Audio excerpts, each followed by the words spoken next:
दान चोरी मामले पर धीरेन्द्र शास्त्री का एक और बड़ा बयान सामने आया है और पंडित धीरेन्द्र शास्त्री ने कहा है कि कुकृत्य करने वालों को महादंड मिलेगा, दान चोरी करने वालों को कड़ी सजा मिलेगी। इन्होंने सनातन को बदनाम किया है, राम भक्तों की श्रद्धा के साथ खिलवाड़ किया गया है। बागेश्वर धाम के प्रमुख, बागेश्वर धाम के पीठाधीश्वर पंडित धीरेन्द्र कृष्ण शास्त्री ने भोपाल में ये बयान दिया। इससे पहले जब इंडोनेशिया में उन्होंने कथा की थी तब भी उन्होंने कहा था और रावण से इन आरोपियों की तुलना की थी।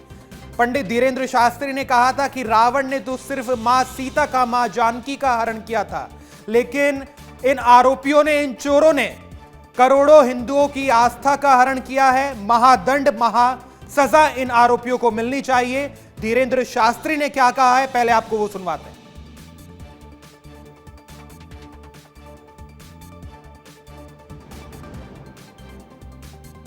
यह कुकृत्य जिन्होंने किया, हमने पूर्ववत कहा कि भगवान राम जी के यहाँ पर रहकर इस प्रकार का कृत्य करने वाले व्यक्ति महादंड पाएंगे।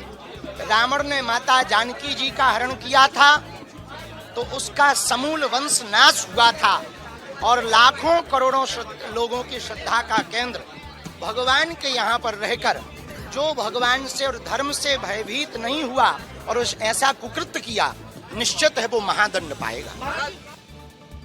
हमारे साथ विवेक पांडे लगातार बने हुए हैं। विवेक, कई हिंदू संतों ने, कई हिंदू पीठाधीश्वर ने ये मांग की है कि महादंड मिलना चाहिए। एसआईटी अब जांच कर रही है और यही मांग बाबा बागेश्वर लगातार करते आ रहे हैं। विवेक, देखिए, लाखों हिंदू का मामला है और उसमें सबसे ज्यादा उनकी धर्म आस्था को लेकर खिलवाड़ हुआ है। जिस मंदिर में हम दान चढ़ाते हैं वो हमारी श्रद्धा का एक बहुत बड़ा प्रतीक होता है और श्रद्धा के साथ छलावा है और ठगी उन लोगों के साथ की गई है जो लाखों लोग आस्था रखते हैं। और आज जब भोपाल में धीरेन्द्र शास्त्री है तो उन्होंने संतों पर जो सवाल उठ रहे थे उसमें ये जवाब दिया है कि मंदिर की व्यवस्था सनातन के प्रति लोग समर्पित मिले और राम मंदिर में करोड़ों राम भक्तों की श्रद्धा को आघात पहुंचा है। सनातन की परंपरा से जुड़े हुए लोगों के हृदय को आघात लगा है, सनातन की क्षति हुई है, ये बात वो कह रहे हैं। और खासतौर पे ये भी बात कही है कि राम जी के यहाँ रहकर कुकृत्य करने वालों को महादंड दिया जाए। इसके अलावा भारत में मुसलमानों को